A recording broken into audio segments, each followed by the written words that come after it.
Okay.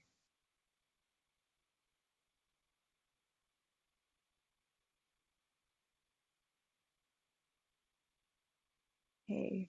That is in the chat. Oh, Maria, you're from Vancouver? Very nice. I love that part.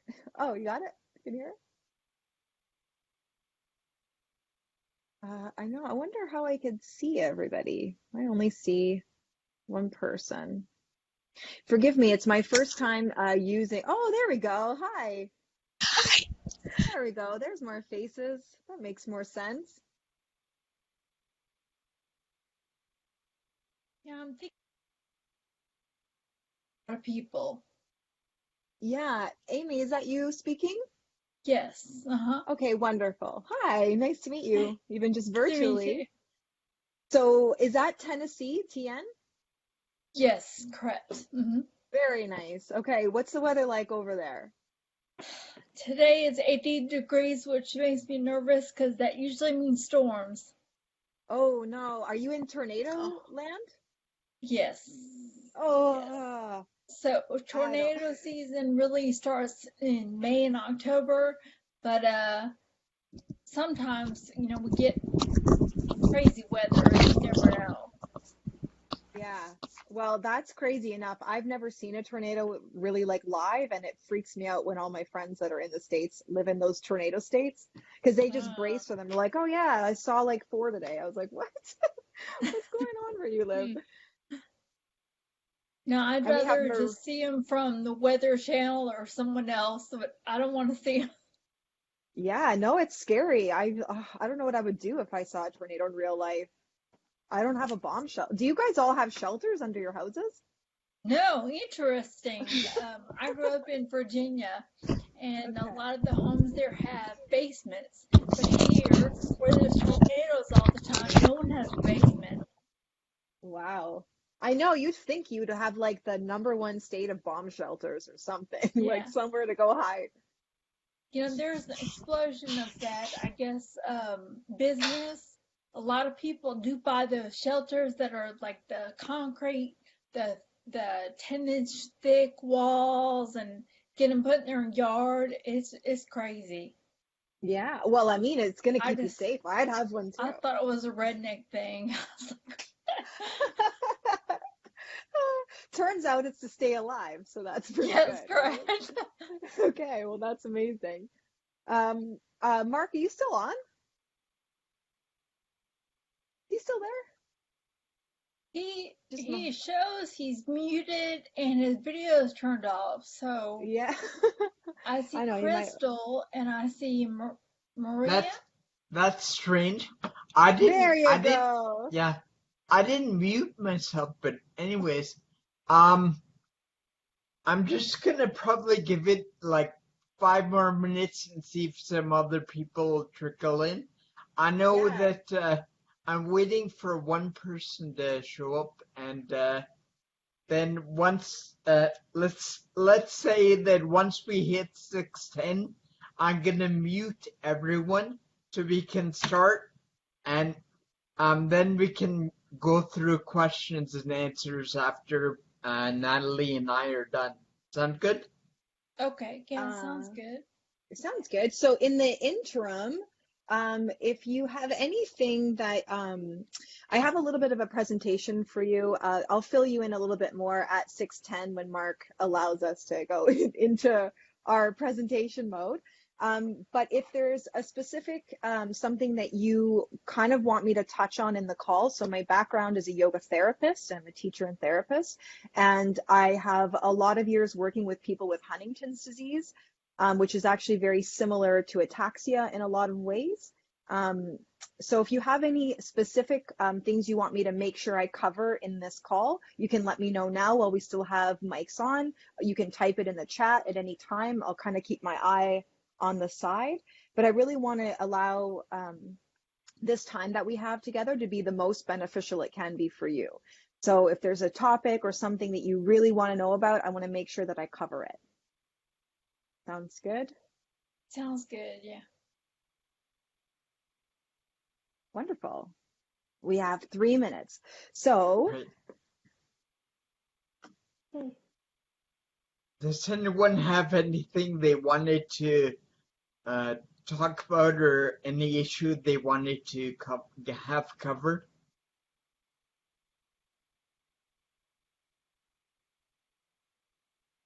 I think if we're talking about issues that sort of everyone or most people with ataxia face, it's around mobility and the inability to control like what your legs are doing. And sometimes I find, and I know there are lots of other people find this, you can be walking forward and then all of a sudden your legs just start to accelerate, right? I think it might be called fascination, but I'm not sure. Fascination? Yeah, I'm not entirely sure, and I'm Okay. not sure how we can be helped by yoga or anything like that, but like how that can help us. I'll cover in general some things that we can do for mobility and movement in terms of what we're looking at for a practice with someone with a neurological disorder. I think it's also um, a good time to like manage expectations in terms of yoga and yoga therapy. So that we're going to get into this a little bit later, but they're a little bit different. So yoga or group classes of yoga are to help people with general fitness, movement, mobility, and mental health. Right. So that's for average people who maybe don't have underlying issues that can kind of join into a group setting. Yoga therapy is practices tailored to one individual one-on-one over an extended period of time. So for folks that I see in the Huntington's community, that's the best way that we can offer them some support, is to give them their own practices. Because what you're dealing with neurologically and also in your life, because we can't separate ourselves from our environment, is going to be unique to somebody else. So what works for somebody doesn't necessarily work for someone else. But the commonalities around this is, how do we, even with the ailments that we have, how do we maximize living as best as we can? How can we maximize quality of life? Huntington's disease, as you maybe don't know, is not curable right now. So it's a fatal brain disease that usually takes about 10 to 15 years before someone might pass away from it. And they don't really pass away from the disease. They pass away from things like a pneumonia or aspiration or complications of the disease. So there's a point in where we're looking to see is like, what's happening in our brains? How do we keep our brains from declining when we have something that's genetically triggering it to do so? So part of the focus that I have with the Huntington's groups is really getting them to understand how chronic stress impacts their brain and their physiology, ways that we can start to reduce or reverse the impact of chronic stress, and then how do we maintain what somebody already has, because maintenance is the best. We don't want to lose any more range of motion or mobility or strength that we currently have. And then what's possible to be regained. And that's really individual. I don't know what's possible for every single person that might be on this call to achieve for themselves, but I do know what has worked with my students and my clients and even myself. So when we go into a little bit of that history, you'll get an overview of how I got here. And it'll all kind of make sense towards the end, I hope. Well, on that note, why don't we just get into it, and then we'll go to questions and answers afterwards. Sure. So, do you want to just cover a brief introduction? I know you've already talked a bit about what you do, but maybe you have some more to share. Yeah. Okay. So I'm a yoga teacher and therapist. And I've been training yoga for probably over a decade now. And I have lots of hours of in-class stuff, all that fancy stuff, pieces of paper, they don't matter. So what I really was able to do is I started yoga after a car accident in 2008. I was left with chronic pain. And at that same time, I was around 20, 21 years old. My mom got diagnosed with Huntington's disease. So at the same time that I was not able to do things, I was starting to become a caregiver to somebody who was having neurological decline. So from the ages about 22 onwards, I was started to practice yoga because nothing else was helping me. I got denied from all of my accident claims. They weren't helping me. Basically, the insurance company said I was too young to have pain. And all of the issues that I know you're laughing because it's like ridiculous. So they had no pain science back then. So that's probably what happened there. So they tried to get rid of me. But I wasn't going to go anywhere. So out of desperation, somebody invited me to go to a hot yoga class. I went. I literally almost died.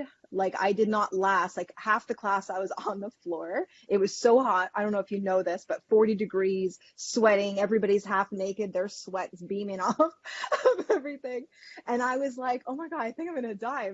And these old people in the class, I was in my early 20s and people are just like going through these motions. So I didn't know what was really wrong with me, but I had to stick it out because my aunt had paid for it as a gift.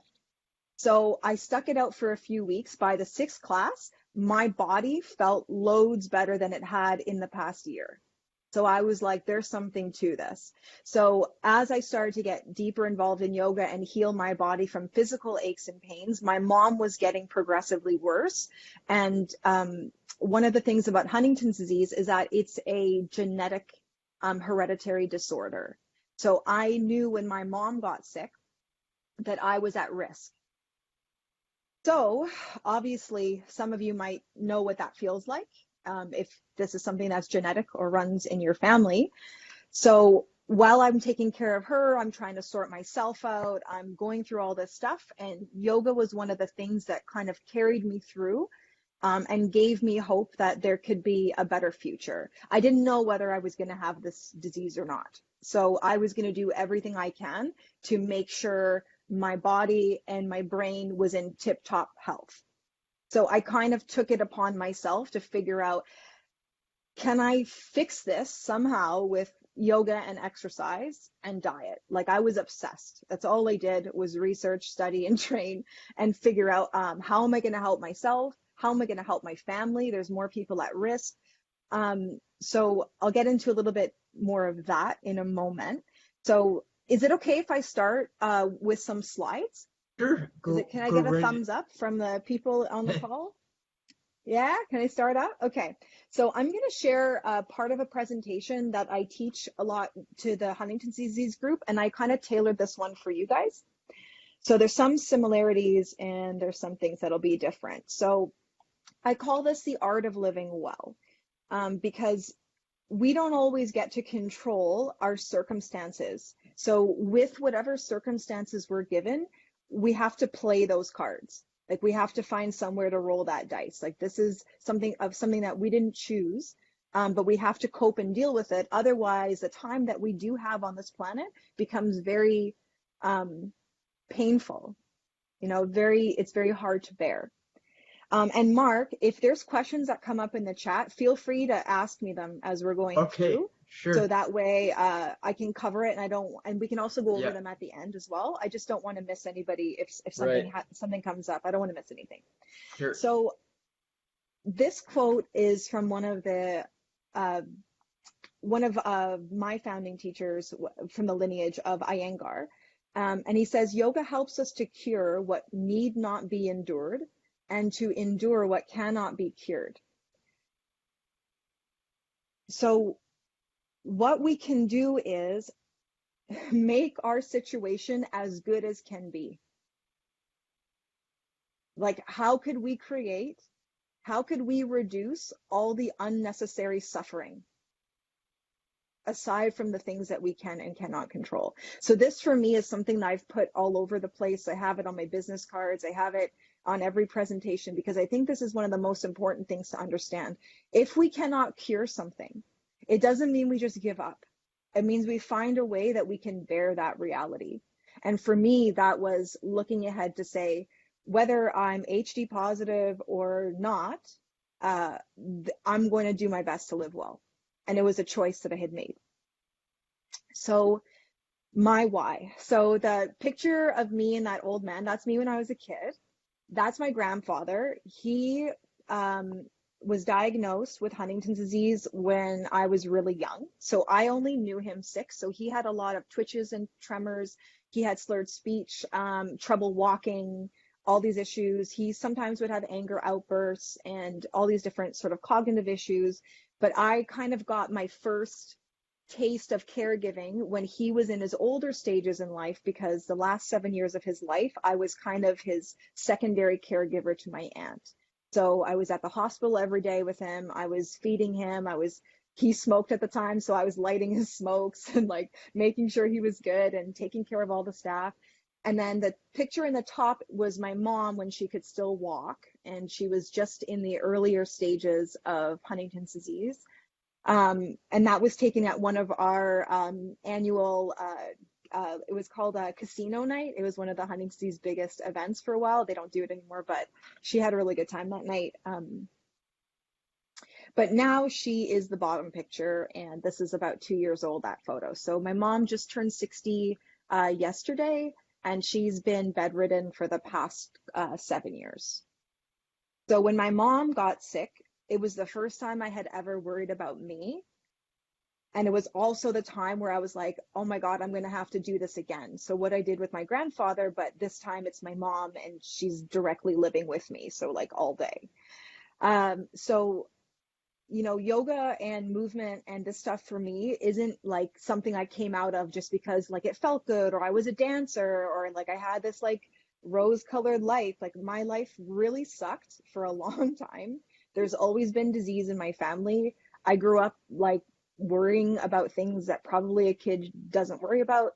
So my relationship to suffering, or someone can say stress, is a little bit different. So when I was working on healing myself, I was also working on trying to find ways to help my family deal with all these changes. And I was caregiving for my mom for the last, oh God, since I was like 21, and I'm 34 now. So you can do the math, I think. And my mom just the last few years has been in long-term care. So I have a little bit more space. So if there's any questions about caregiving or long-term stuff, you can always ask me that too. So there's some similarities that I wanted to kind of go over if you don't know anything about Huntington's disease. So I have this little ataxia on the right-hand side of the page. So which similar to what you guys deal with, we have cognitive, emotional, behavioral issues and motor issues. So the person with Huntington's disease doesn't necessarily show all of these symptoms at once. It's kind of a gradual decline over different times. It's also hereditary. So for those of you that have the hereditary variations of ataxia, we also are at 50% chance of risk as an offspring. Yeah, Mark? Is that a handout? So with our genetic ataxias, there's two types of genetic ataxia. There is one with autosomal genes, which I have, and there's types that have dominant genes, which would be, and they're called SCAs, or spinocerebellar ataxia. In that case, it's passed down from one parent, but in my case, where it's autosomal, it's passed down from both parents, but they don't exhibit any symptoms. So which category would you say Huntington's falls into? Huntington's would fall into, it might be both. So the latest research in Huntington, so we have something called, we measure Huntington's by a CAG repeat called a CAG.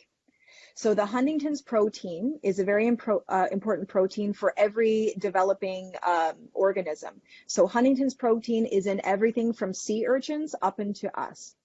And the amount of repeats of this CAG, this CAG repeat, will determine whether the person would exhibit symptoms within their lifetime. So let's say your variation of where you have one parent that has HD and the other parent doesn't, the offspring still has a 50% chance of getting the disease. If both parents have it, or if one parent that might be a male has a borderline CAG repeat. So we have ranges. So if Right. someone is borderline and they have something like a 38 or a 39, they might never show symptoms, but the offspring may have symptoms. And that is Right. like a very, a little bit more newer in what that looks like. And it seems to be only happening when the father procreates. So let's say somebody had a 38 or 39, they're borderline. They could go normal or maybe not. If they have a child, that child might have an increase in that repeat and show symptoms in the next generation. Right. So does that answer your question? Yes. Well, sort of. I mean, it sounds a bit different than what I was thinking, but I mean that's fine. It's just not something I'm familiar with. Yeah. So one of the things that a lot of our researchers, and I'll go a little bit about that too, because there's a lot of hope in the research that we're doing with Huntington's disease for other neurological disorders that's Right. really getting a lot of world attention. But other than that, it's we can measure it by a blood test. So they will test an offspring's blood, and then they will check the amount of CAG repeats. And if they're in the normal range from both parents, then Right. that person is basically negative, tests negative. If even one parent passes down that CAG on that Huntington protein that is over a certain amount, then that person would be considered HD positive, but they may not be symptomatic. So the higher the number of repeats, the earlier the onset of the disease. So we have something just like you do where we have early and late onset. So our early onset is called juvenile HD, and Right. it can affect kids as young as 4 or 5 years old. Most of them don't last to their teenage years. It can start in when people are adolescents, and usually they don't really make it past their 25th birthday. And then there's the other variation, which is later onset, which might happen in somebody's working years. So let's say 35 and up. Right. And then there's all these factors that now we're exploring to see what are all the differences. Like, why does this person with a 42 repeat not show symptoms till they're 65? And why does this person with a 42 show symptoms right away? Right? So there's all these like parts that we don't know, and we're hoping that smarter people than me can figure out. Well, at least that's my prayer, because I don't have the mind for that stuff. I have the mind for movement, and then other than that, I'm not really good at that stuff. So yeah, so I thought that was important to kind of understand that some of what you are dealing with looks like the things that I've dealt with and the things that we're doing, because it's affecting similar parts of the brain.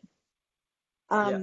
So we have gait abnormalities, difficulty walking, tremors, they come at different times, speech, so losing speech, like most people will stop being able to swallow, they'll be on feeding tubes or they're going to need assistance and all that kind of stuff. So, and then we also have a huge range of cognitive issues, and a lot of different mood disorders. So depression is very high in our population, and we have a high rate of suicide.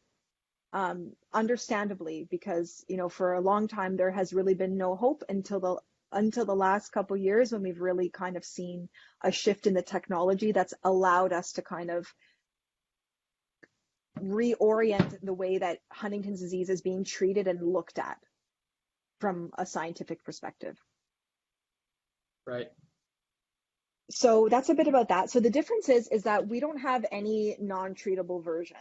So I know there's some treatable causes of ataxia. I saw in my yoga therapy training, we do case studies, and I saw 2 young females with ataxia. One that happened after a car accident. So whether it was in her genes, I don't think her family knew, but after the car accident, she experienced ataxia. She was also a horseback rider, and she could no longer do that. So there was a lot of issues with depression and things that she was going through, because of her whole life was kind of changed overnight. So that's just the only difference really between the two in terms of that. So I wanted to really kind of give the similarities and the differences. And then there's things that are like not treatable. So like I said, there's no forms of HD that are currently curable. We don't have it. We're hoping maybe 10 to 15 years down the pipeline, we might have something close. So I wanted to talk to you more importantly about stress. So one of the things that is really, really detrimental to health of any kind is chronic stress. So some stress is good. We have things like eustress, like positive stresses, like exercise, things that we're doing. And then we have chronic stress, which is stress that is kind of low grade that never goes away. In a medical or biological context, stress is a physical, mental, or emotional factor that causes bodily or mental tension. So that's not naming a thing. And what do I mean by that's not naming a thing? Like what stresses me out is not necessarily going to stress you out. Right? So like our individual, how we're impacted by stress on an individual level is very determined by how our parents handled stress. So what genes you were passed down due to the epigenetic changes of what your parents experienced to what you experienced as a child, and then evolving as a brain and as an organism under different loads of stress. So some people, we're going to watch a very interesting video about chronic stress and stress-related illnesses. I show this video to every group that I teach because it's very, very sobering when you think of how much this can impact even on a genetic level through generations. And then it might give you some insight. Yeah. And I guess another factor is also when you're a kid, seeing how people around you handle stress. Oh, for sure. Your environment. Yeah. Right. And like, what kind of environment did you have? You know, how many of us, like, if you're, you know, how many of us had like, I would say introspective parents? How many of you had parents that would really like, would second guess how they acted or behaved or reflected on things? Like, there's generational differences. Like, if I look at my grandparents, they were all survival mode. Like, there was no like, you know, self-help books and calming and all that kind of stuff. Then you get my parents' generation, which is like 60s and 70s, where you kind of get like a little bit more slowly, like people are starting to pursue their dreams and they're not coming out of a depression, like an era where everybody's just kind of working for food. And then we're born like 80s, you know, 80s, 90s, and life is so different. And so like, I'm not, it's not a fault of the parents for not knowing any of this because it wasn't known, but it is like really kind of sobering to think of like, what are all the ways that you've been impacted that you don't even know of how you handle things in your life? You know, like what is your default mode? So this is going to give you a little bit of an explanation. So I'm going to click this link and I hope it goes where I want it to go. So just bear with me. And let me know if the sound is good, like give marks. Hang 10. Hold on. 3, 2, okay.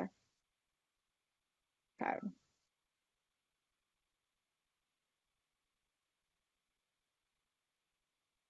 Can you hear it? No. Mark, can you hear it? No, I cannot. I wonder how I can make you hear that. I don't even have a picture. You don't have a picture, yeah. huh? No. Even though I shared this screen. Yeah, there's no picture. Do you have 2 monitors? No. 2 screens? No. Should I? Hold on one second. Let me see. Because I've never used this platform. This works. Mute video. Nope. Mute audio. Nope. What's this one? Oh, that's me. Can you see me? Yes. So maybe it stops sharing the screen. Let me do an experiment. I appreciate you guys hanging on for a second. Can you see it now? Yep. Yes. Okay, so I'm not going to make it big. Can I leave it like that? Yep. And then let's check for sound. Can you check for sound? Are you playing anything? I don't hear anything. So let me try something else, just in case. I'm going to turn off my All right, let's try. Let me know if you hear anything. Yep. Yeah? Are you sleeping restlessly, feeling irritable or moody, forgetting little things, and feeling overwhelmed and isolated? Don't worry, we've all been there. You're probably just stressed out.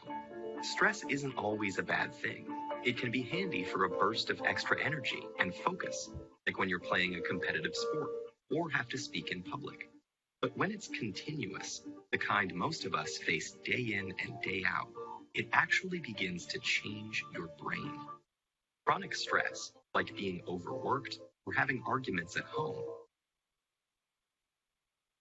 and how it functions, right down to the level of your genes. Stress begins with something called the hypothalamus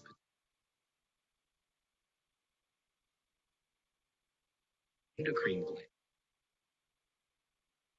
which controls your body's reaction to stress.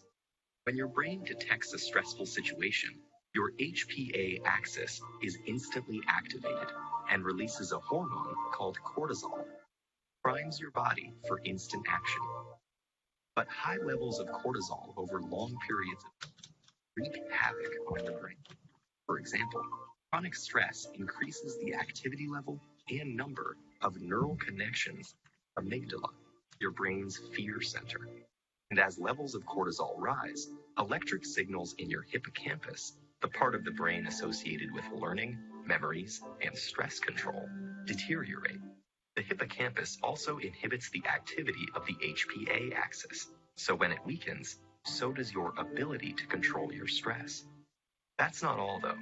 Cortisol can literally cause your brain to shrink in size. Too much of it results in the loss of synaptic connections between neurons and the shrinking of your prefrontal cortex, the part of your brain that regulates behaviors like concentration, decision-making, judgment, and social interaction.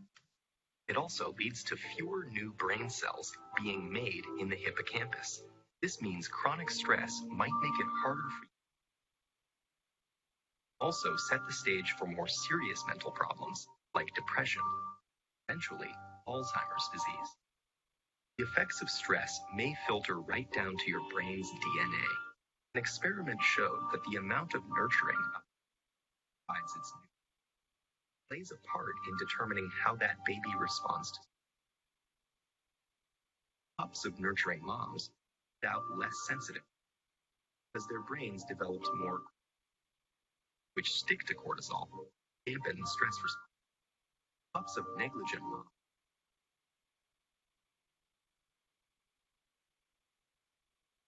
are considered epigenetic change.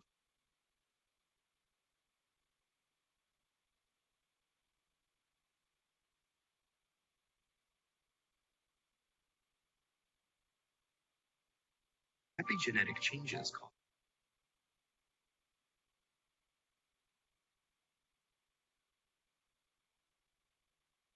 Natalie, can you hear me? Yeah. Yeah, it's dropping audio a lot. does to your Yeah, it was okay at first, but now it's pretty frequent.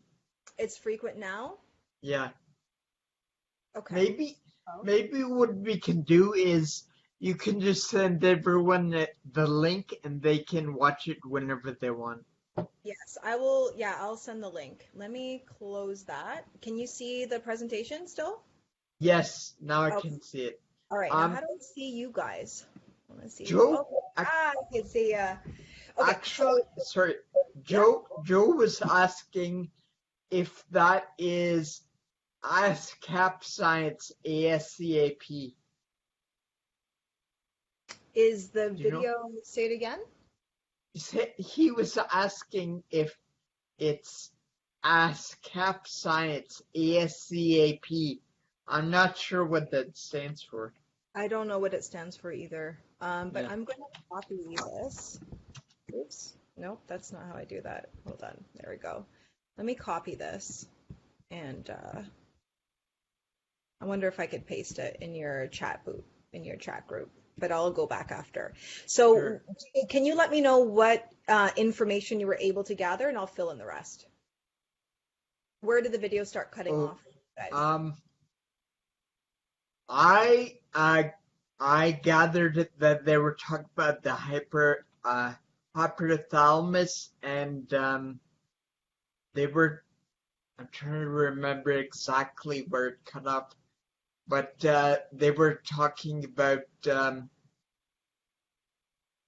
different. Sorry, my memory is not Okay. Was it the coming rat together. pups? That's Sorry? okay. Was it the rat pups? Did you guys get to the No, rats? we didn't get that far. Okay, so let me go back. Let me see. Again, I'm fighting with this platform because I never used it. Okay, am I back?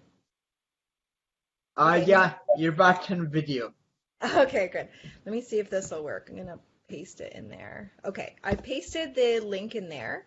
So basically, the chronic stress will affect your HPA axis, which will determine your brain size, so it can make your brain shrink. And then the last part that you guys missed of that was the epigenetic changes. So epigenetics is the science of how the environment plays a role in our changing or the expression of our genes. So the experiment was taking a mother rat and having a very loving mother rat that would take very good care of their offspring. And in their offspring, they were all better able to deal with stress. Then they took another mother rat and they stressed her. And the offspring of that rat, the offspring had a weaker ability to manage stress. So however your mother's, whatever her state was when she was having you or when you were in utero impacts on how your brain has formed to this day, how it impacts stress. The good news is that we can reverse some of those negative effects with exercise, meditation, and yoga. So the amygdala, which is your fear center of your brain, well, they call it that. It does way more than that. It's like a small, like walnut-shaped guy sitting in your limbic system. That starts to increase in size when you're chronically stressed. Yeah. And just for everyone, the limbic system controls emotions, right? Your limbic system is your reptilian brain. I actually have a slide of it, so I'll pop back into my screen share for you. Okay, so the limbic system, let me skip ahead so that you can see what a brain looks like. Okay, we're going to get this when we get to exercise. Can you see this slide? Yeah, it's very small though. Is it bigger now? Yeah, it's fine. Yeah, so if you see, there's a little dot in orange. It's at the end of that little circular space on the left-hand diagram, and it has a line pointing it that says amygdala, fear, and anxiety. So the amygdala and the hippocampus is that blue guy that you see near the amygdala. Those get negatively impacted with chronic stress. And if I were to explain to you if I were to ask you, what are the biggest things that stress you out? What are the biggest things? Typing in the chat. I guess the biggest thing for me, anyways, is loss of independence. Even though that's in the past, it's constantly on my mind. Okay, so that's perfect, Mark. Can we stay with that thought for a second? Sure. Now, how many thoughts do you think a human being has in one day? Oh, probably somewhere in the millions or billions. Anybody have any guesses in the chat? 70,000. Yes. Who guessed that? Who got it? Joey. Joey, good job. Okay, so you have between 50 and 70,000 thoughts. So this is kind of the point of it. So when we were forming as human beings, we have a limbic system, and basically that limbic system is your older brain, and it's responsible for your response for procreation, for fighting, or for food. That's it. It's your old brain. It just needs survival.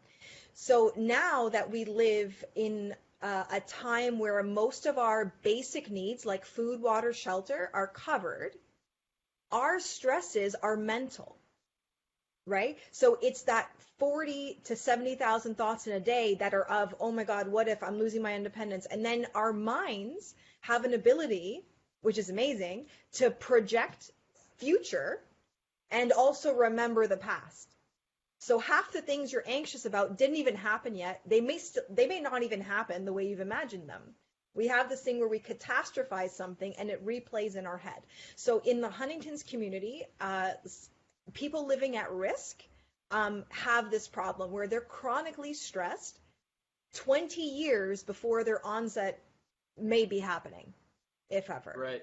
That's a long time for your nervous system. So what tends to happen is now all the other stuff that's in your genetic code, which is not all great, will pop out.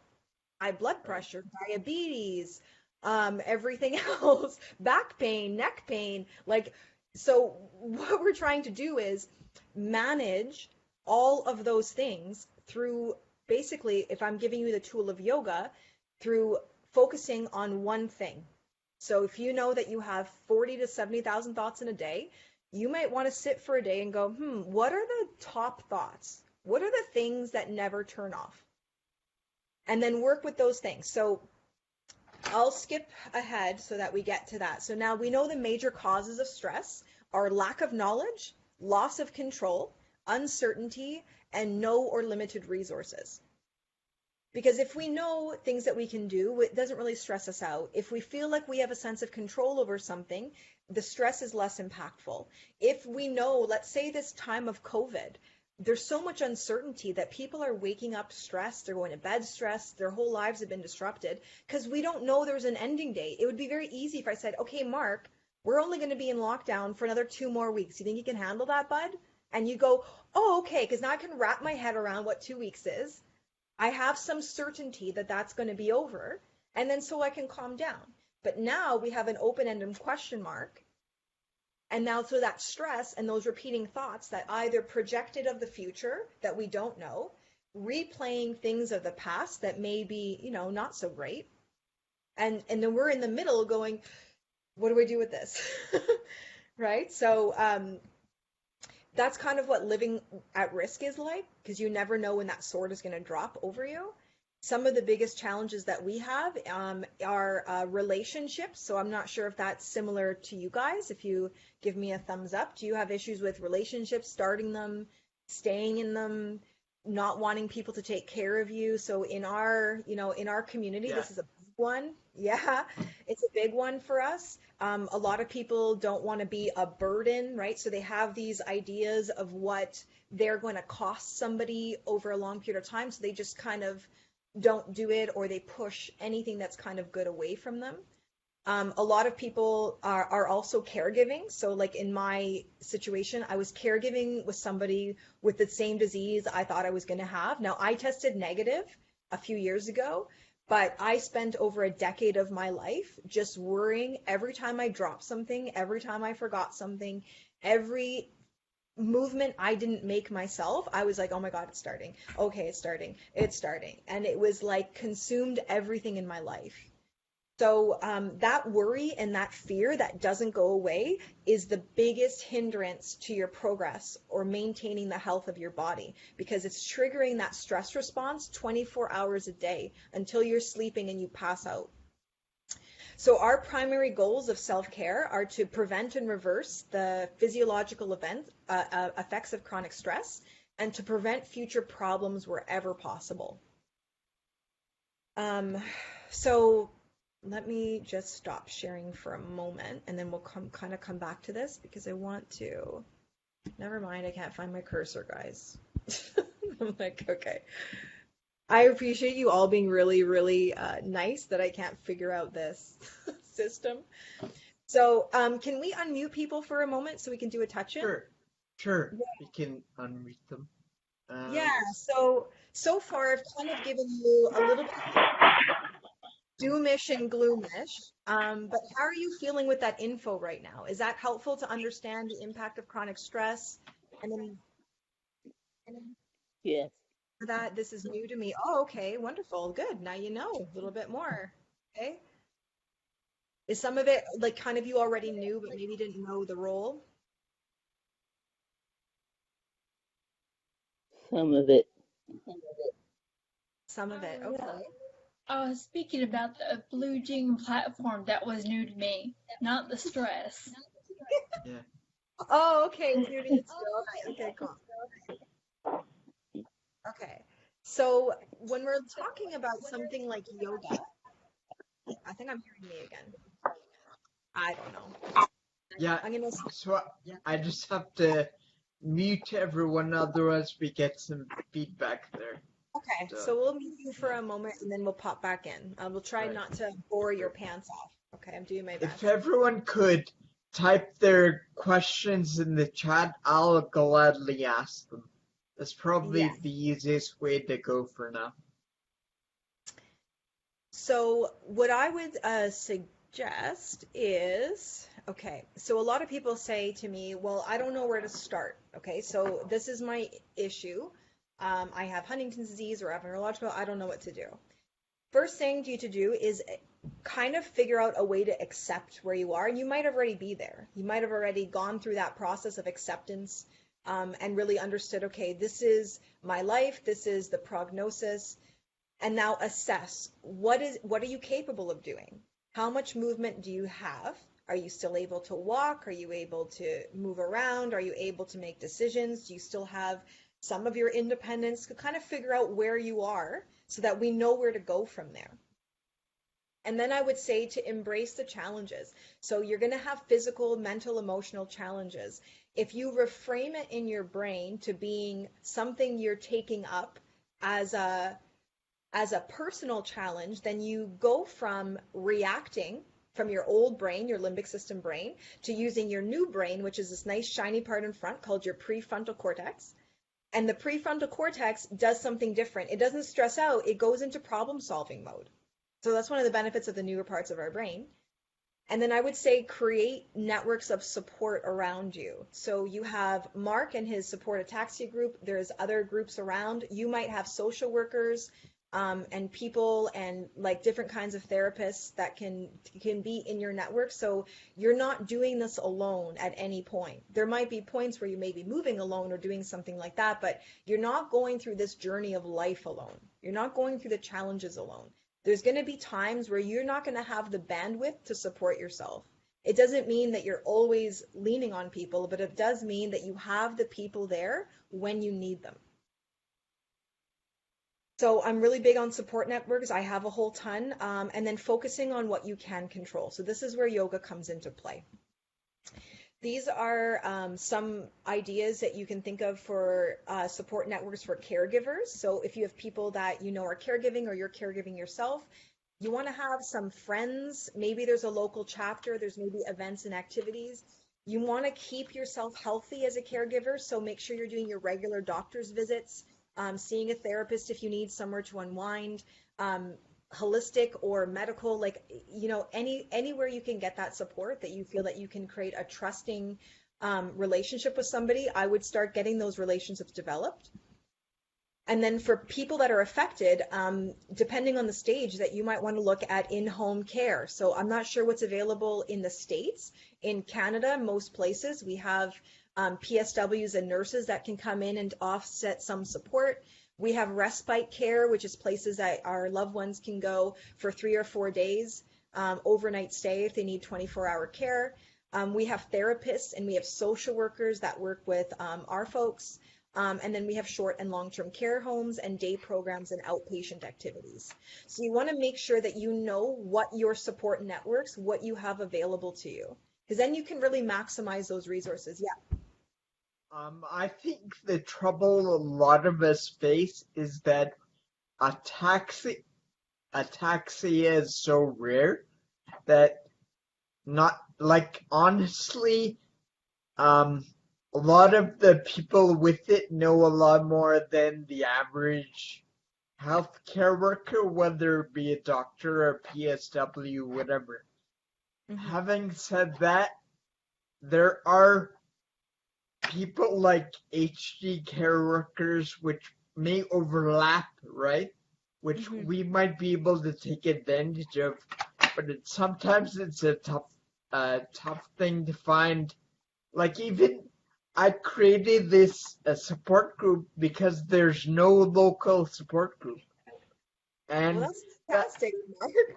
That's so that great. that goes the same for pretty pretty much all across Canada and in some more remote places in the US, right? Yeah, you know what? And the more remote, even in Canada, the more remote, the harder it is for services. So what you can do, I'm going to share some of my network of supports with you. So these are all the organizations I work with currently. So the Huntington's Disease Youth Organization helps people under 35 typically, but they also help families and they are international. So we actually, the HDO and I are putting together a movement and yoga series for people affected by HD, and it's actually starting in the next few weeks. We're kicking it off, and May is our HD Awareness Month. So they'd be good to reach out to. Mark, I can even put you in contact with some of these people, and you can see how you can share the resources. YPAD is the young people affected by Huntington's disease, and this is a Canadian, this is a smaller chapter of the Huntington Society of Canada, which I also work for. I'm also the Toronto chapter president, and I'm in a mentorship in their program. So I'm heavily involved in all these organizations. Is that a question? No, I think someone was just coughing or something. Oh, that's Or, okay. yeah. About the sorry, was that the Huntington's Youth, which is doing the yoga series? Yes, this HDO. So the one on the Is left. that right? Is that only for people of a certain age? So we're going to have two different groups. I'm going to touch on that in a moment. So we're going to have two, let me skip all this. We don't need this. Let's go into the meat of it. We'll go into what yoga is in a moment. So I'm going to be teaching two different variations. So like I said, we have different levels of people affected by HD. So for people that are at risk and not symptomatic and maybe tested positive but are pre-symptomatic, the focus for them is to gain as much strength and mobility and capacity to handle stress as humanly possible.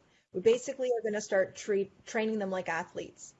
Now, for the other tier where we have people that are mild to mid-symptomatic, so we are going to be doing a chair yoga series, which is similar, and it's going to run on the same days. We're going to be running these classes on Saturday afternoon starting next week. So And that's going to be accessible to families and caregivers. is there any cost to that? So right now, I'm not the one organizing it, so I think that there is a cost, but they're trying to get a scholarship or grant money, so that they're covering the cost for the people participating. So this is a really good time to get involved if you can with this organization and start following them, because we're starting to put a lot of stuff online for the HD community that hasn't existed before, and it's something that could work very well for you guys because it's international. And those classes that we are going to be doing live, I'm also going to be recording them, and they're going to be uploaded to the HDO YouTube page. Right. So there's going to be lots of online resources coming up. So I'll go a little bit into more of that now. So for those of you that don't know anything about yoga, yoga is an over 5,000-year-old tradition of holistic healing. It's now recognized by the National Institute of Health as a complementary and alternative medicine. The biggest benefit of yoga in terms of what it offers people is it produces a physiological state opposite of the fight and flight response. So it's opposite of that chronic stress response. Along with that, we use breath to be the intermediary or the yoking, the joining between our physical body and what's happening mentally. So like I touched on before when I said, how many thoughts do you have? Well, when you're practicing yoga, your inhale arm goes up, your exhaling arm goes down. You've just taken from all the scattered thoughts and you've pointed it in one direction. And that's what helps activate different areas of your brain. So yoga versus yoga therapy, for those that were on early, I kind of touched on this. So yoga generally is like when you see group classes or just general videos on YouTube, that's for regular healthy-ish people. When you have a specific ailment or injury, you want to see a yoga therapist, somebody that can tailor movements to you, because your needs are going to be very different, and there's things that maybe one shouldn't do with different ailments. And a yoga therapist will know all those little nuances, and a yoga instructor won't. So they won't know how to deal with somebody affected by swallowing or speech, or even someone that has a little bit slower cognition. The way that the classes are delivered are unique to the people. So we have the problem, which is, neurological decline. And then we have the problem of the problem. What are all the things that happen as a result of that? So we touched on the fear, that worry, the weirdness in relationships, the feeling of loss of independence, like not knowing the future, but projecting like a very bad future and then basing it on things of the past. And if you've had a very traumatic past or you've had some issues, your brain might be altered in how it perceives stress and reality. So you might be more prone to things like grief, worry, depression, things that can really affect your day-to-day mood. So the goal really is to utilize the different tools of yoga to help build this kind of resiliency to keep your motor control going. So I know, Mark, you touched on balance and coordination, and someone else wrote in the chat something about that. Yeah? Yeah, let me just bring up, I think, what Amy was saying. She says she has a lack of balance, random spasms and tremors, and it makes yoga and exercise more challenging. And then someone asked about walking without assistance. Have you ever treated anyone or who's in a wheelchair or some kind of mobility aid? Yes. So actually, my expertise is in chair yoga. I teach seniors, people with limited mobility, all the time. I have a whole program designed on teaching people how to teach this as well. That's going to be launching in June. But I teach something called chair yoga and mobility.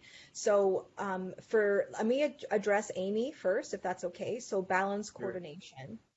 So Amy, if you are going to attempt to practice, it might be a good idea to see somebody like myself one-on-one first. And I know that's going to be dependent on resources. So financial resources, it's obviously more expensive to practice with somebody one-on-one than it is to just buy a group class somewhere. But at least for an initial, to understand how your body moves and give you real-time variations. Also, you can consider things like using support. So chair yoga is wonderful because we don't only do sitting poses in the chair. So there's a series that's seated, and then there's combination series where we do seated and standing movements using a support of 1 or 2 chairs and wall support. So this is kind of going to be what we're doing for the group. That's the chair yoga group with the HGOs. I think the first class is starting next Saturday. We're going to be running this class at 2:30 to 3:15 p.m. Eastern Standard Time. So Mark, I will put you in touch with Chandler, which is the organization of this, and let's see if we can get some of your people into that group if they want to be. Yeah. Because that's going to be tailored for you guys. And in terms of the tremors, that shaking, what we need to do, it's very different. In most yoga classes, if you've ever taken them, we do things like inhaling arms up, exhaling arms down, using a prop that can give you stability in your hands. Let me give you an example. I might have something like I'm going to go to stop sharing for a second. Okay, I might have something like a stick or a broomstick to use. So this will limit some of that spasticity in the body, some of that extra tremors by holding an object. So as you're inhaling, you lock and try to press out with your force and then reach the arms up. And then maybe you have a weaker side, so we don't know yet. Maybe your right arm has some limitation. That's good, because now we can take something like a towel or a strap and you have more space. You can pull this, you can reach this, you can help it move you around, and it keeps some of those tremors down when you're holding and gripping. So these are some of the tools as yoga therapy that we use to help people with this specific thing. Okay, so let's say you had here, I would inhale my arms up, and then I would exhale, bring them down. Now we have issues with swallowing and speech. Yeah, so we have a tool called chanting.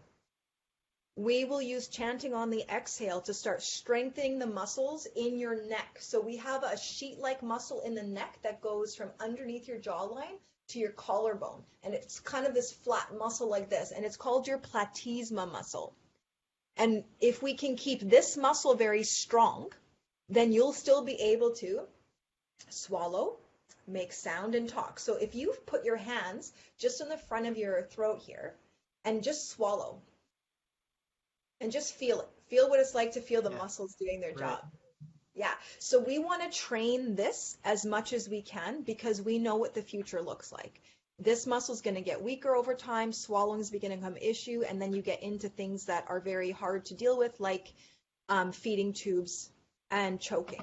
So like I told you when we started, one of the biggest ways, or one of the most common ways that people with Huntington's disease end up dying is through aspiration, where they swallow the wrong way, some fluid gets into the lungs, they get a pneumonia, and they die. So sorry to be the grim reaper about that. That's just a fact of what our people deal with too. So one of the things we'll be working with in these chair yoga groups is the use of props. So either a stick, a broomstick, doesn't matter, a towel, whatever you have, and the use of sound. So if you want, so if it's possible, do you want to try making a sound with me? If I teach you one sound today, is that okay? You don't have to do it. You can listen to me, and also you can laugh at me, because this is what also happens when you start making sound, is that you feel ridiculous, and then you're like, I don't know if everybody in my house thinks I'm crazy. So one of the, let's do it. Okay, Joe, I'm with you. So one of the sounds is just like a sound of like HRA. It's a hra. Okay, so it's going to utilize some of your gut muscles. I'm going to give you a little bit of view of what my body looks like here. Okay, so if you're going to practice with me, take a wide stance with your legs and lift the trunk of your body up. See if you can get tall. And I know, Mark, you were mentioning about your feet feeling like you don't have control over your legs. Sometimes you feel like, okay. So one of the things you can do when you're in the chair is push your feet into the floor like you were pushing the floor away.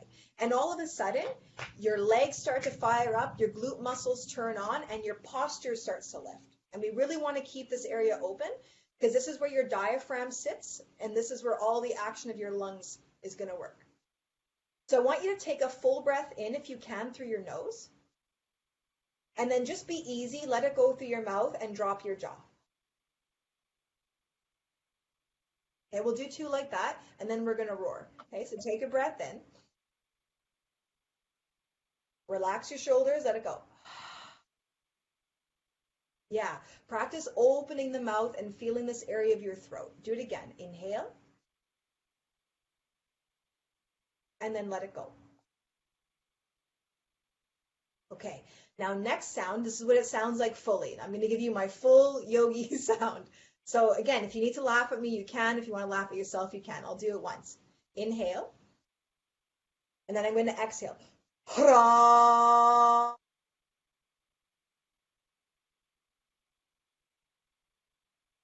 And I'm pushing that air out. So if you see what my belly did, my lower belly went into my body. Okay, so I'm trying to make a big sound. I'm trying to blast the sound so my neighbor can hear it. Okay, ready? Amy, you're with me. Okay, ready? We're all gonna roar. Ready? Inhale. Big sound. Hurrah!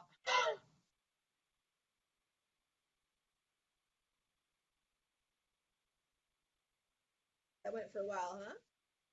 Okay, so again, you're gonna notice it's gonna be a little bit down, but I want you to feel what happens in your body when you belt out that sound. And hara is nothing fancy. It doesn't mean anything. It's just a sound. We're making it from our gut and we're trying to push it out. Another thing you can do is something called lion's breath, which entails sticking your tongue out. So fully stretching the muscles in your neck and looking up with your eyes. So your whole face activates. Letitia can't hear the audio again. Oh, I don't know what that is. Maybe try muting and unmuting. Yeah. We'll problem solve it, Letitia. Don't worry, we got you. I can feel it in my lower belly? Yes. Good. That's it. We got to get it healthy.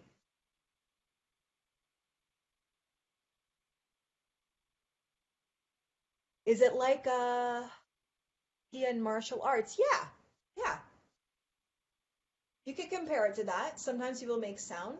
It's that forceful breath. You know, if you feel like you're one point in martial arts where you're pushing energy out. Right. Yes. But we want to make the sound. Oh, good now. Great. She's good. Okay. So let's try again. Take a full breath in. And again, you can watch us make a fool of ourselves. That's cool too. Or you can try it. I have no expectations on you. Okay. So take a full breath. And then Mark, I want you to stick your tongue out for me. So watch this. Breathe in. Yeah. And then instead of the hra, you're going to go hra. Yeah. Okay. Got it. Okay. Really good. Who's doing it down there? Ready? In. Stick it out.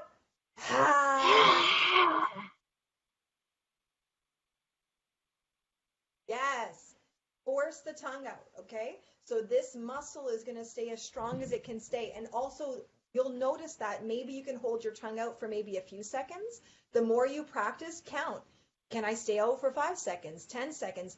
So one of your questions you had for me was, how do you measure progress? Well, if I only can breathe for 4 seconds one day, and then, you know, a couple days later I can breathe in for 6 or 7, I'd call that progress. If you can bring your arms up to a certain level one day, and then maybe they get a little higher the other day, we can call that progress. We can also say if you're not declining. So we're looking at neurological decline. If you're maintaining the health that you have, that's technically progress, because you're going against part of a gene that's trying to tell your body to do something that you don't want it to do. Right? So we're fighting against something that is somewhat genetic, and trying to maintain the brain health that we have. So those are a couple of the tools. So these, when we move in yoga, we call it a yoga posture or a yoga asana. When we're making noise, we can call that chanting, or just making sound, because we didn't learn any sort of like one of the, you know, sounds that have a big meaning. These are just for physical health and mental health. And if you notice, when you make a noise or you chanting, you're automatically eliminating any noise that's in your brain. So if you have a very active mind, chanting in your movement is going to stop that. It's going to allow yourself to have less bouncing from past to future, and you're allowing what we call present moment awareness. And that's really where the juice is where are we now? Can we be where we are now without worry of the future, without pain of the past? Can we be here? Can we enjoy what we have? Can I enjoy the speech I still have? Can I enjoy the movement I still have? So one more question, and then I think we'll open it up for other people's questions. How do you address a problem with manual dexterity? Like, say, throwing and catching a ball, or some cases when I'm typing, my finger goes where I don't want it to, or whatever. So can I pop to my screen for a second? Because I'm going to show you a tool that I use. Sure. Okay, guys, thank you again, going back and forth. So tools of yoga, we went through also, chanting is very good to maintain your memory and your learning. It also has positive effects on weight loss, if that's something you're interested in. I don't know if that is, but some people do, because it stops the cortisol levels from getting too high. So that's a lot of people that complain about high levels of abdominal discomfort when their area starts to get really thick. And cortisol basically manages stress, right? Yeah, well, high cortisol is like that overactive stress. That's the high cortisol levels will damage your brain and your body. So in this photo, if you can see, these women are holding up an object. This is called a club-out. Okay, I have another picture of it here. This is a bigger one. These come in 3, 5, 10, and then upwards in pounds. This tool is one of the foundational tools that I think anybody that has an issue with neurological decline should have in their toolbox, because it helps to strengthen from the inside of your body out. It's different than another weight. Like weight training is very good. So my answer to your question, Mark, is holding more weight and being able to grip and concentrate your effort. So a clubbell kind of looks like this bottle where it's very heavy at the top and narrow at the bottom. So you have to balance it in different ways. And as we move it through space, we do things with our arms, we reach it out. It starts to build an ability to coordinate movement and focus that's different. That's very different than not using one at all. Right. So, the weight would tend to, you'd have to adjust for the weight because it's so off balance, right? yeah, so it takes a high level of skill and focus, and they come in, like there's mini clubbells. The ones that you saw were 3 pounds. Those women were holding little 3-pound clubbells, but they all do amazing job. I rebuilt my body with clubbells. This is the other thing that is also really good to understand. If you look at the little black graph on the bottom, I know we're going over time, Mark. I apologize.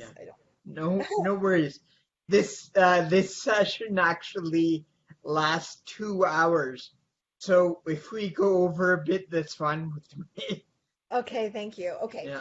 So exercise or certain exercises activate different centers in your brain. So why is this important? Because the same parts of your brain that are going through decline, that are causing you to have these issues, can also be mitigated with things like high intensity interval training and using things like weights and clubbells. So if you look at the little graph on the bottom, you'll see something that says no physical exercise and physical exercise, and there's a connection between the neurons.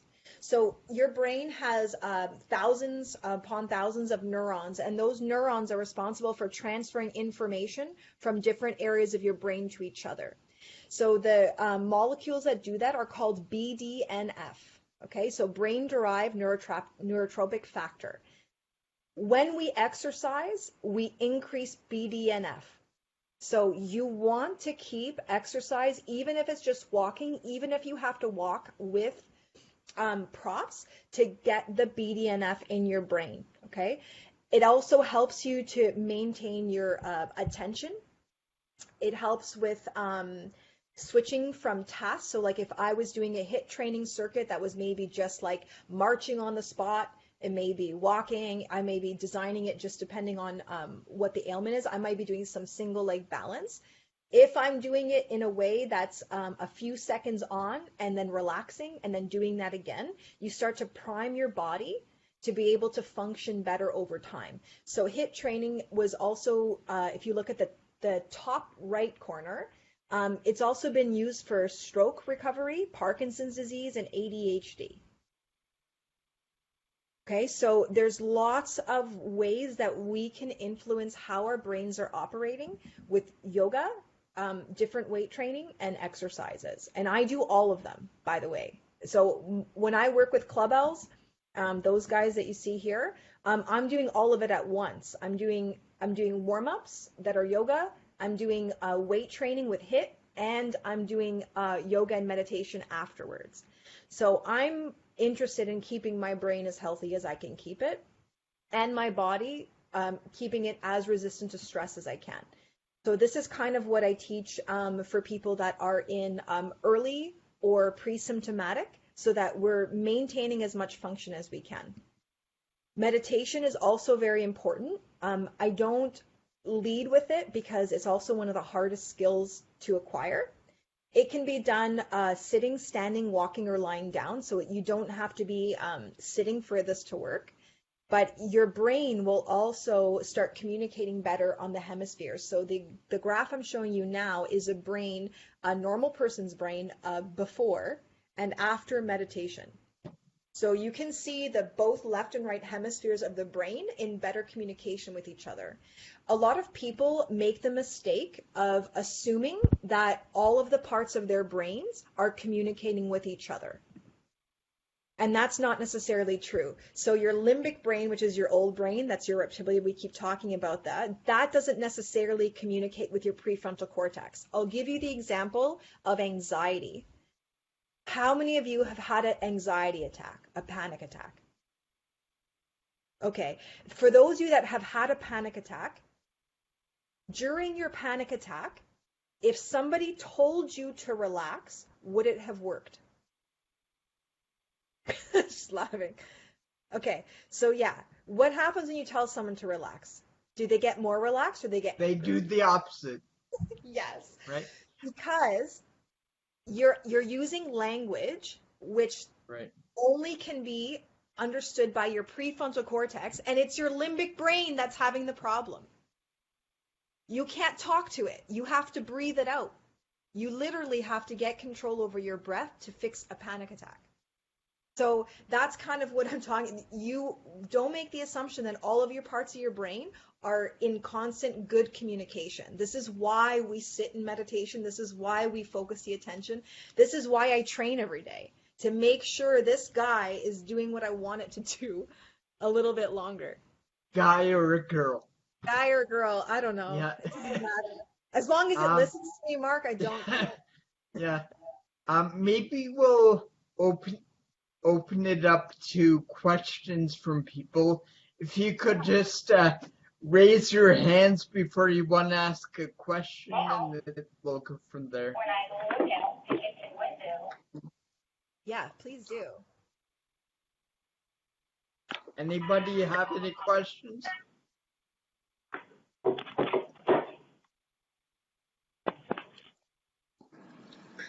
Oh, I see. I missed half of this. Lori, I see a gentleman Sorry. with his hand up. Yeah, that's Raul. I can see more of you now. I'm playing with my views, guys. And is that Michael too raising his Okay, hand? I muted myself. I have a quick question for you. Yes. Hi, And Raul. by the way, thank you, Mark, and everybody for putting this together. It's always nice to talk about the stuff that could help us in the long run. My question to you is like yoga or meditation. A lot of people in our community have problems falling asleep, like sleeping problems. Do you find any exercise or anything like that that you see mostly beneficial for sleeping problems? Yes, that's a great question. Thank you. So, yeah, it's a great question. So, for sleeping issues, one of the things you can do is play with your breath control. So, if you can exhale, double the length of your inhale. I'll give you an example. If I can inhale for 4 seconds and I can exhale for longer, let's say 6 to 8 seconds, I'm going to trigger a response in my body that's going to trigger my parasympathetic, my rest and digest response. So you want to make your exhalations longer. If you're trying to sleep, let's say this is about 20 or 30 minutes before you're going to go to sleep. I would lay in bed, I would get super comfortable, and I would focus on a long exhale, and I might even use a soft sound, something like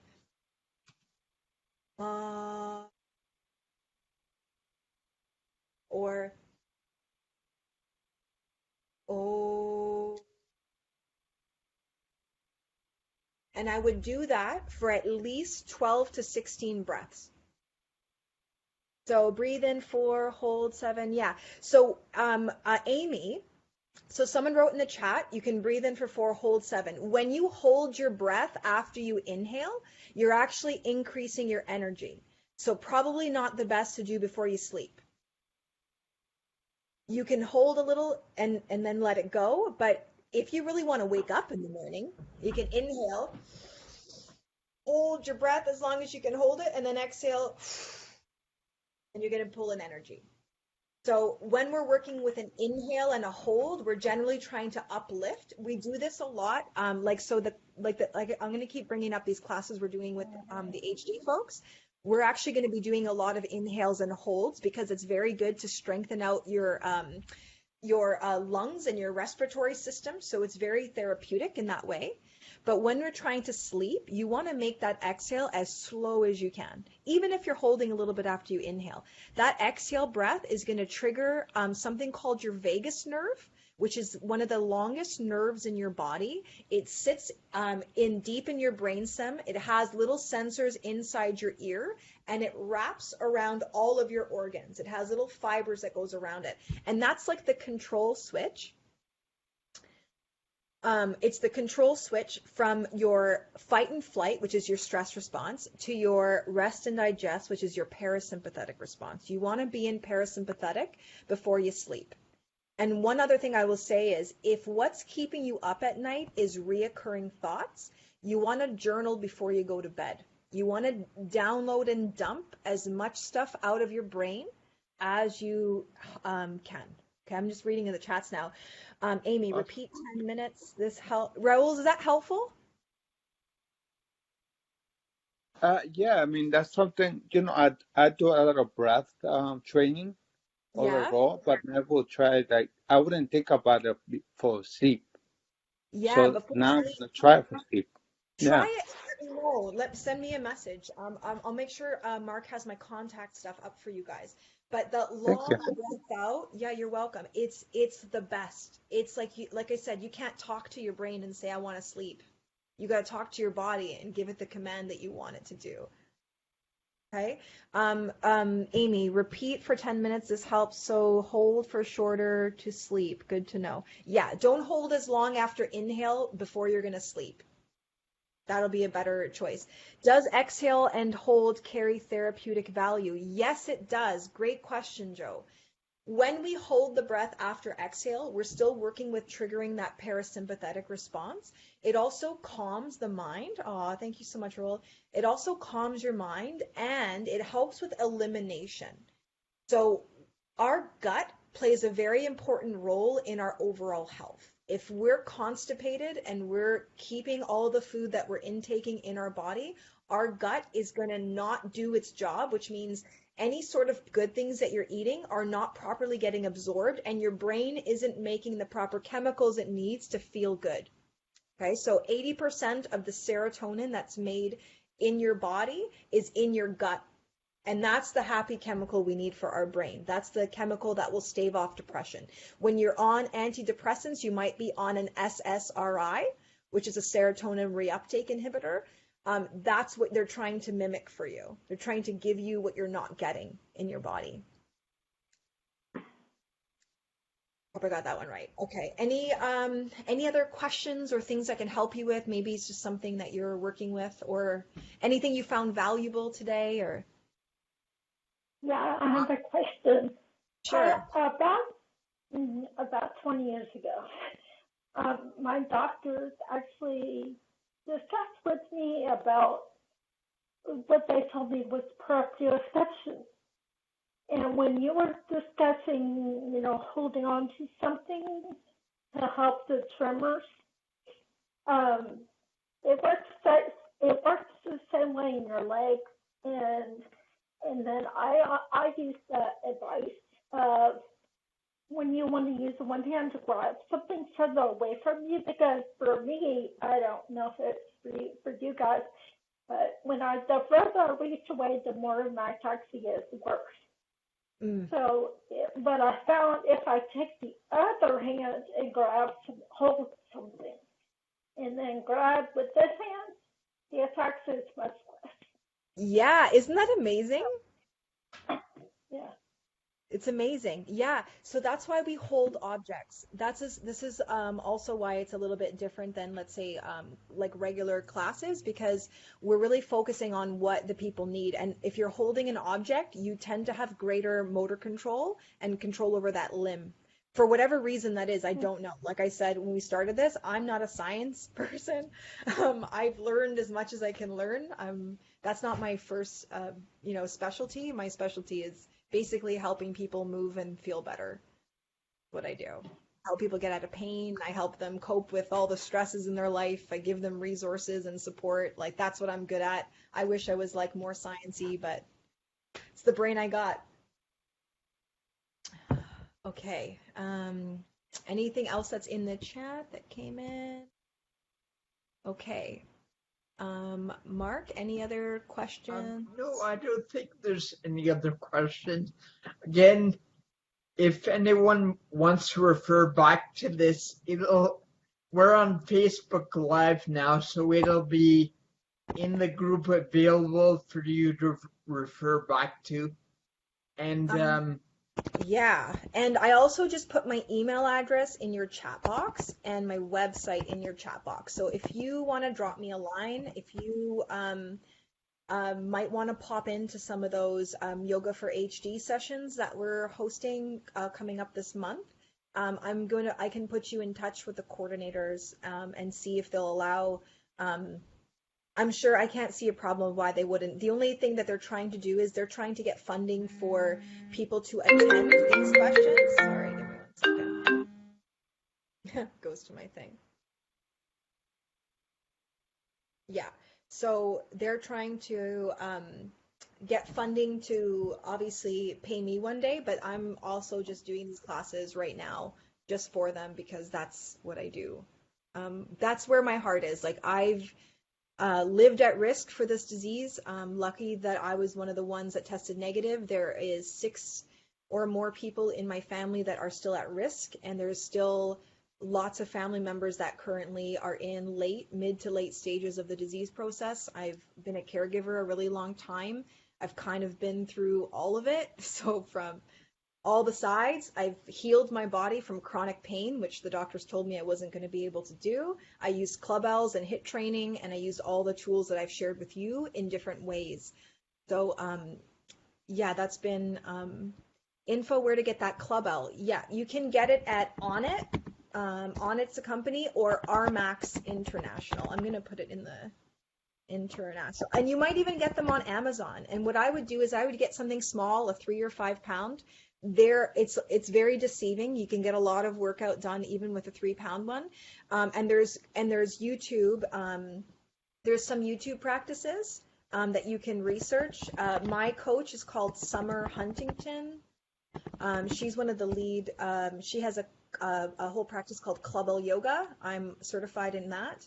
And then there's just a bunch of freebies just called Clubbell Training. So there's lots of stuff on YouTube. And like I said, if you want to set up a time to chat with me or join one of our group sessions, I can hopefully get you into those. If we're not able to get one of those clubhouse, is there something we could use like in the interim, like as a stick? Something? A stick. Honestly, a stick. It's not weighted, but different martial arts. This is a rattan stick, so this is intended for Filipino martial arts, but you can get sticks and you can get little weights for these. Okay? You can get weights for your, yeah. Go ahead. I'm not going to suggest I'm an expert or anything, but one thing that in my mind would be helpful is I used to be in karate. We have this weapon called the nunchaku, right? Which is 2 pieces of wood separated by a chain, right? And it's very good because it's always you have to always be conscious of that other part you're not holding on to. Of course, yeah. Mark. Yeah. Sorry. Hi, Mike. Hey, I just like to say that nunchucks are illegal in the state of New York. Oh, nunchucks are illegal in the state of New York? Yeah. Yeah, nunchucks are highly illegal everywhere, by the way. Yeah, well, I have the ones I have are practice. Oh, they're practice training pair. Yeah, made out of rubber. So again, you don't need this fancy stick. Like I have wooden sticks I get from Home Depot. They're called dowels. You can get them in different lengths. You can even get 2 very long dowels that help you with mobility. You can hold yourself up with them. But have something that you can hold. You can play with different thicknesses. At Home Depot, you can get so many. They're in the construction where the lumber is. And they're very helpful. Or you can take the broom, that bottom part off your broom, and you have a stick. Okay, you just need some, One thing, something to help you move. yeah, in Home Depot, you could buy the PVC pipes, they hollow, Oh and you yes, they're could wonderful fill too. them with like cement to make them heavy. You And can, you could yes. cap them. You could cap them, and it's pretty good. Yes, that's great. Rolls is perfect. Yeah, so you can improvise with your tools. I don't always have fancy things. I've trained in this for so long that I have equipment at home. But people that don't have equipment, Raul, that was fantastic. PVC pipe is hollow pipe that plumbers use. It's cheap. You can cut it into different sizes. You don't have to cut it yourself. You just get the guys at Home Depot to cut it for you, whatever And length you you could want. cap them, and you could fill them with sand to make them heavier. Yeah, you can do that too. You can get the caps on the end. That's great. Perfect, Raul. And I had a question for you. You mentioned on it, the website, right, where they Yeah. sell kettlebells and stuff. Yeah. Do you use the supplements? Do you think they work? I have used a few, but like I said, I'm not into the science, so I have no idea. I was using Yeah. Alpha Brain for a while. I liked it. Yeah, I I was thought it thinking about that for art disease because it's neurological, but I yes. don't know if it works or not. Well, the thing is that if it works, it depends on how we're using that. There is science behind it, but it hasn't been applied to neurological disorders. So will it keep your brain from declining? Maybe if it's full of all those nutrients, maybe it's good to have for your brain. But like, do I know if it's like, would I recommend it? No, because it's not my ball. It's not my scope.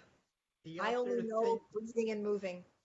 the other thing to consider is if we have genetic ataxias, it's impossible to address a gene with something that's not genetic.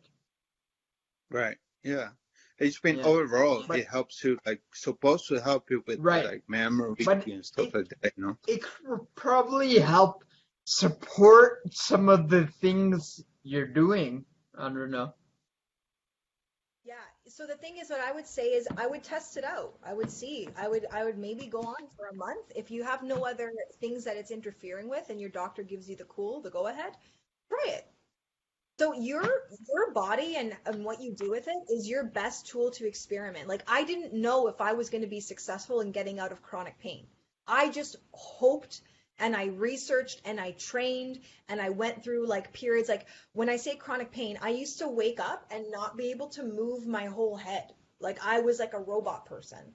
It was on and off from when I was 21 years old till I was 30, and I worked my bum off to get to this stage in the game where I can, swing a 10-pound club, which it's not a lot of weight, guys. It's 10 pounds, but it took me forever. I started training with a stick because my body would react so badly to any sort of weight or input that I would go right into a flare. And I couldn't move sometimes between 5 days and a week. Like it was just relentless. And my whole time was, yeah, Amazon, she found them. Good job, Amy. So those are things that you can use. But I would say is you are the best person to experiment. You can say, what am I able to do? Again, what's in your resources?